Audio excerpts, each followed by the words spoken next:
right, Jonathan, here's our segment for this month in tech history. What do we got? Yeah. So this month, on March 15th, we had the first new newsletter of the Homebrew Computer Club, which is a newsletter online, I guess. Homebrew. You know, there's something about Homebrew. Only 21 issues are published through September of 1977. But the newsletter is considered an influential in the early culture of personal computing industry. Huh. All right. Yeah. That's kind of cool. I mean, Next we have the first internet domain registered. what? It's pretty cool. When was this? March 15, 1985, symbolics.com. Is that still available? I mean, is that still being used? Whoa, look at that. World's first and oldest registered domain.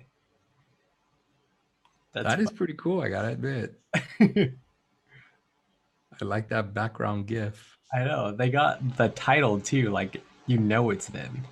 Yeah, yeah. That's cool.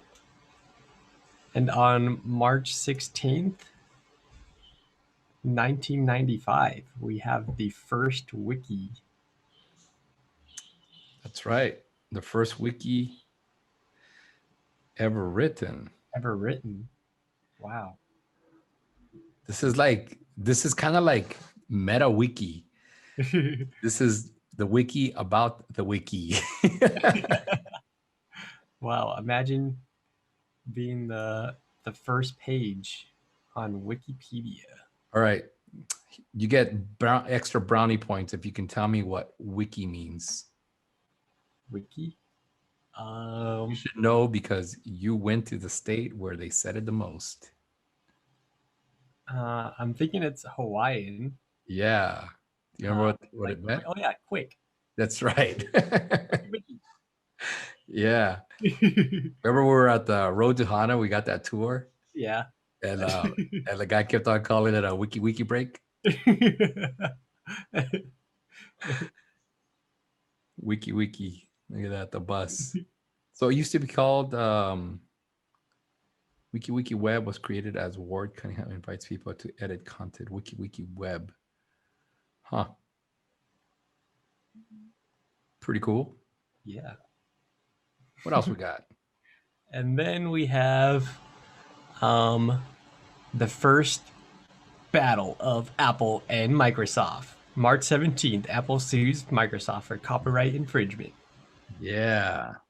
So what was this lawsuit about? This is a lawsuit in which Apple Computer sought to prevent Microsoft and HP from using graphical user interface.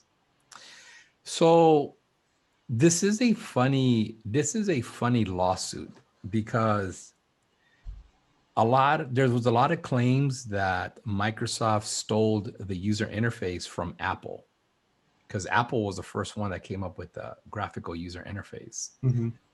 Most operating systems were just a command line. I mean, literally, it was oh, you can't see my terminal. I'm not sharing it, but it used to be just a terminal and, a little command line, and that was your operating system. And you had to take care of everything through that terminal. There just wasn't much to it.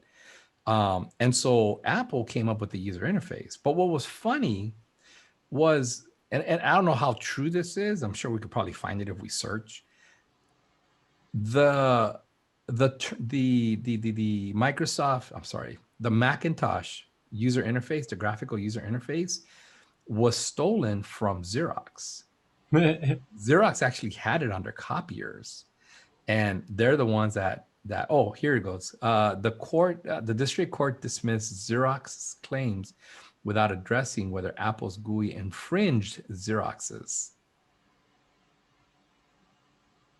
So there was something about the fact that they stole it from Xerox. And so since Xerox didn't sue Mac or didn't sue Apple, Apple can't sue Microsoft for stealing it from Mac. So in essence, they said, yeah, Microsoft stole it from Apple, but Apple, you stole it from Xerox. Pretty sure that this is what it says. Yeah. So yeah, so it was an interesting battle that they got into here. And so but this is where these companies really do make a lot of their money is patent infringements. You know, Mhm. they hire attorneys to be patent trolls, and they go and scour the internet to see who's using their patents to make money. And if you're caught using their patents, you know, like you're going to get a lawsuit slapped on you, and whatever money they win, the company keeps to as part of their income. And I think this is why companies buy other companies, because it's not so much that they're buying the company, they're buying their patents is what they're doing. And now these companies get to hire these attorneys that can be, you know, patent trolls, and they'll go in there, they'll start looking for other companies that are using anything that has been patented, and they just lawsuits. That's where a lot of these lawsuits stem from. Wow. Who All right. knew? And then on, Who knew companies were thieving off each other, huh? oh, that's a pretty big battle between both of them too. Like Microsoft and Apple going at it. I mean, it's almost like, I know this is going to be a ridiculous analogy, but like, let's just say you stole a stereo for your truck, and I stole the stereo from you, and then you report me to the police. They're going to ask you, it's like, all right, well, where'd you get your radio from? Your stereo system? It's like, well, I stole it. It's like, and you're coming to us to tell, you know, to report it because they got stolen from you. So, all right, what else we got? Then on March 18th, arcade game with many firsts. So Atari being the first of a lot of things, I think. Yeah, Grand Track 10. Wow. I remember this game, you know, it actually they had a big like a big, what do you call those big games, you know, the one with the full on, It's like a cabinet. the cabinet. Yeah, they're called cabinet Yeah, I games. think so. So I Uh, remember this game, it had a steering wheel, and it wasn't like a regular car steering wheel where you turn it and it would, you know, the car would turn and you would turn it back, right, to make it go straight. And like I remember this, like literally you had to turn the wheel and just let it spin, spin, spin. And when you wanted it to go straight, you stopped the wheel, and then the car would go straight, you know. And that was the one thing, because I learned how to drive. God, I hope my family doesn't get in trouble. I learned how to drive when I was 10 years old. So my family actually had me driving when I was 10 years old, you know, in El Paso, here in California. It's like I was literally driving these like big Impalas, Mustangs, you know, 1967 Mustangs, big Chevy Ford trucks. I was like literally driving them down the street at 10 years old, you know? So I knew the concept of driving and keeping the car straight and turning it. And, you know, you had to bring the steering wheel back. But in this game, you just sat there and you turned the wheel and you sit the wheel, you know, the wheel sit there and turn as the car is making a turn. And when you wanted to go straight, you just stopped it. And then the car would begin to go straight, you know? So yeah, it was a horrible driving design on this, but yeah, it was really good. It was fun. It was fun playing. Once I saw what the guys were doing, I was like, oh, okay, this doesn't actually act like a car. It's an actual video game, you know? So I think the fact that the wheel was spinning was like equivalent to pressing, you know, a right button and a left button, you know, Mm, and that's yeah, what was making the car turn. that makes sense. Yeah, yeah. I think that's what was going on behind the scenes. All right. And then next on March 19th, we have IBM.com and Sun.com registered. So these were registered at the same time as Symbolic. Well, 4 days later. Yeah, 4 days later. Yeah. Wow. Sun Microsystems, man, and IBM, they were on it. They were the 11th and 12th oldest domain in history. So do they have like the first, second, and third? Oh, Oops, can't find this page. Well, I guess not. It would be interesting to see what is the order of domains that were registered. yeah. What were the First 10. first 10 domain names ever registered? Probably some businesses that went out of business. Not important anymore. Probably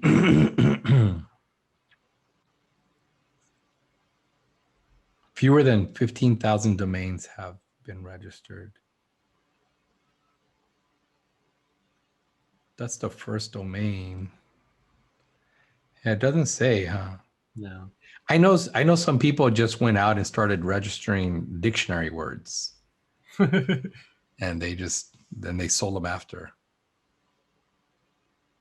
All right. What else do we got? Then we have on March 20th, 2005, Yahoo acquires Flickr, which is Flickr, photo sharing site. the original Instagram. Is that really? Is that what Instagram is, just a photo sharing site? I thought it was a little bit more than that. No, I think Flickr, you could just like store photos kind of thing, or like share and store your photos. Yeah, okay. I remember people used to use it for like their MySpace, or like when MySpace was going out, just to store their photos. I was never a MySpace person. That was beyond my era. All right. Then on March 20th, the world's first tweet, 20th, 2006.